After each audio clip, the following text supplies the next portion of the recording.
आप दोनों का रिश्ता जितना खूबसूरत था उतना ही दर्दनाक भी है। कभी वो आपकी दुनिया बन जाते हैं और कभी ऐसे गायब हो जाते हैं जैसे कभी थे ही नहीं। बार बार एक ही पैटर्न दोहराया जा रहा है, मिलना, प्यार जताना और फिर दूर चले जाना। लेकिन क्या आपने कभी सोचा ऐसा क्यों हो रहा है? क्यों ये कनेक्शन छोड़ने के बाद भी खत्म नहीं होता? और अब इसका हिडन लेसन सामने आने वाला है। और आज की रीडिंग में जो कार्ड निकले हैं वो बहुत अलग हैं, तो ध्यान से सुनिए पूरी रीडिंग। सबसे पहले कार्ड आया है the hanged man, two of swords और द मून, द लवर्स और the wheel of Fortune, three of swords और जजमेंट। इन सभी कार्ड की एनर्जी देखने वाले हैं, तो आपकी एनर्जी को कार्ड की एनर्जी से कनेक्ट कीजिए और कमेंट में बताओ कि कौन से कार्ड की एनर्जी आपसे रेजोनेट हुई है। तो शुरू करते हैं। The hanged man, two of swords और द मून। देखिए यहाँ जो एनर्जी सामने आ रही है वो बहुत उलझी हुई है।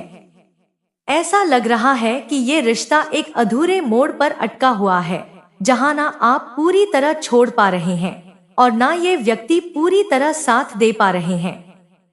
कभी इतने करीब आते हैं कि लगता है बस अब सब ठीक हो जाएगा, और फिर अचानक से गायब हो जाते हैं। आपके अंदर जितनी क्लैरिटी की चाह है उतनी ही कंफ्यूजन उनकी तरफ से आती है। कई बार उन्होंने वादे किए, बातें कही, लेकिन जब उन्हें निभाने की बारी आई वो पीछे हट गए। और शायद यहीं से आपकी थकान शुरू हुई, क्योंकि दिल से जुड़े हुए इस रिश्ते में अब सवाल ज्यादा है, जवाब कम। पर सुनिए, अब जो एनर्जी दिख रही है वो बताती है ये कहानी खत्म नहीं हुई है। यूनिवर्स चाहता है कि आप एक सच्चाई जाने। वो अब भी आपको महसूस करते हैं, लेकिन अपनी अनिश्चितता से खुद भी जूझ रहे हैं। तो जरा दिल थाम लीजिए, क्योंकि आगे जो दिख रहा है वो आपको थोड़ा चौंका सकता है। आपके और उनके बीच का कनेक्शन अभी भी जिंदा है, बस बीच में बहुत सारा साइलेंस, बहुत सारे अनआंसर्ड इमोशंस हैं।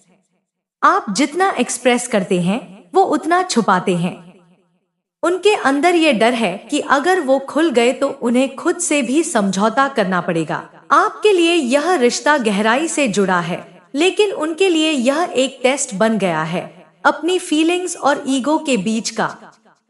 मुझे यहाँ बार बार एक बात महसूस हो रही है, वो आपको छोड़ना नहीं चाहते लेकिन कमिट भी नहीं कर पा रहे।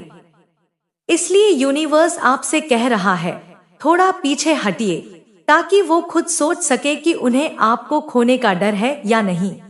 पहले कार्ड को दिल से देखो, फिर सुनो ये रीडिंग तुम्हें कहाँ तक छूती है। जरूरी है कि तुम इस कार्ड को महसूस करो, तभी एनर्जी तुम्हारे साथ कनेक्ट करेगी। और कमेंट में बताओ कि ये एनर्जी आपसे रेजोनेट कर गई या नहीं। ये सब रीडिंग्स जनरल कलेक्टिव है, हर रीडिंग आपके साथ रेसोनेट करे जरूरी नहीं। जो बातें दिल को टच करें वही अपना लेना, बाकी यूनिवर्स पे छोड़ देना। द लवर्स और द व्हील ऑफ फॉर्चून। यहाँ जो एनर्जी आ रही है वो एक रेपेटिटिव पैटर्न की है। ऐसा लगता है कि यह रिश्ता किसी गोल चक्कर की तरह घूमता जा रहा है। वो आते हैं, बहुत प्यार दिखाते हैं, बातें करते हैं, आपको इम्पोर्टेंस देते हैं, और फिर अचानक से डिस्टेंस बना लेते हैं, जैसे कुछ हुआ ही नहीं। ये कोई एक बार नहीं हुआ, बार बार ऐसा दोहराया जा रहा है। आपके दिल में ये सवाल उठता है कि आखिर ऐसा क्यों होता है। कभी लगता है कि अब ये रिश्ता आगे बढ़ेगा, पर फिर वही लौट आता है, वही पुराना साइलेंस, वही कंफ्यूजन। पर सुनिए, अब जो एनर्जी सामने आई है वो थोड़ा शॉकिंग है, क्योंकि ये रिश्ता सिर्फ इस जन्म का नहीं दिख रहा, ये सो लेवल कनेक्शन है। हो सकता है आप दोनों पास्ट लाइफ से जुड़े हों। शायद इसी वजह से बार बार मिलना, दूर होना और फिर वापस खिंच आना, ये सब एक डिवाइन पैटर्न का हिस्सा है। यूनिवर्स यहाँ कुछ सिखाने की कोशिश कर रहा है। और वो लेसन अब आपके सामने खुलने वाला है। मुझे यहाँ एक गहरी स्पिरिचुअल बॉन्ड दिखाई दे रही है। आप दोनों के बीच जो खिंचाव है वो सिर्फ फिजिकल या इमोशनल नहीं बल्कि कामिक भी है। आपने उन्हें अपनी सोल से पहचाना, लेकिन वो अब तक इस कनेक्शन को समझ नहीं पाए हैं। आप जानते हैं कि ये रिश्ता कुछ अलग है, वो सोलमेट या ट्विन फ्लेम वाली एनर्जी है, लेकिन आपके पार्टनर अभी उस अवेयरनेस तक नहीं पहुंचे हैं। और कई लोगों के लिए यहाँ एक और लेयर है, शायद आप या वो पहले से किसी कमिटमेंट में हो।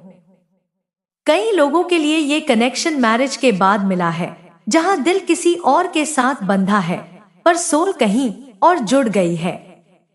और यही वजह है कि ये रिश्ता जितना गहरा है उतना ही उलझा हुआ भी है। शुरुआत में इस व्यक्ति ने आपको बहुत प्यार दिखाया, बहुत इमोशनली ओपन हुए, शायद आपको प्रपोज भी किया, आपके करीब आए। लेकिन फिर जैसे ही रिश्ता गहराई लेने लगा, वो पीछे हट गए। वो डिस्टेंस, वो कोल्डनेस, ये सब आपको अंदर से तोड़ गया। लेकिन सुनिए, इसका मतलब ये नहीं कि फीलिंग्स खत्म हो गई है। नहीं, बस उनकी सोल अब भी कंफ्यूज्ड है। वो जानते हैं कि आपके साथ कनेक्शन है, पर उस कनेक्शन को कैसे हैंडल करें वो खुद नहीं समझ पा रहे। 3 ऑफ सॉर्ड्स और जजमेंट देखिए, यहाँ जो एनर्जी सामने आ रही है वो बहुत हैवी है। मुझे लग रहा है कि आप दोनों के बीच कोई बहुत डीप इमोशनल कनेक्शन रहा है, लेकिन साथ ही बहुत गहरा दर्द भी जुड़ा हुआ है। ये रिश्ता कभी आसान नहीं रहा। बार बार टूटना, जुड़ना, मिसअंडरस्टैंडिंग्स, साइलेंस, सब कुछ इस कनेक्शन का हिस्सा रहा है। और सबसे ज्यादा जो चीज महसूस हो रही है वो है एक दर्द जो अब भी खत्म नहीं हुआ। ऐसा लगता है जैसे दिल के किसी कोने में अब भी वो इंसान बैठा है जिसने बहुत कुछ तोड़ा भी और बहुत कुछ सिखाया भी। अब जो एनर्जी खुल रही है वो थोड़ा शॉकिंग है, क्योंकि ये हार्ट ब्रेक सिर्फ अभी का नहीं है, ये आपकी सोल के पुराने घावों से भी जुड़ा हुआ है। शायद यही वजह है कि यह रिश्ता इतना इंटेंस है कि चाहे आप चाहकर भी इससे पूरी तरह निकल नहीं पा रहे। यूनिवर्स यहाँ आपको कोई कामिक लेसन सिखा रहा है और वो लेसन अब सामने आने वाला है। फ्रेंड, अगर ये रीडिंग आपके दिल से जुड़ी तो मुझे कमेंट में जरूर बताइए कि आपने किस तरह कनेक्ट किया। आपका एक छोटा सा कमेंट मुझे बहुत बड़ी मोटिवेशन देता है। और अगर आप भी चाहते हैं कि आगे आने वाली हर रीडिंग सबसे पहले आपको मिले तो चैनल को अभी सब्सक्राइब करें और बेल दबाना न भूलें।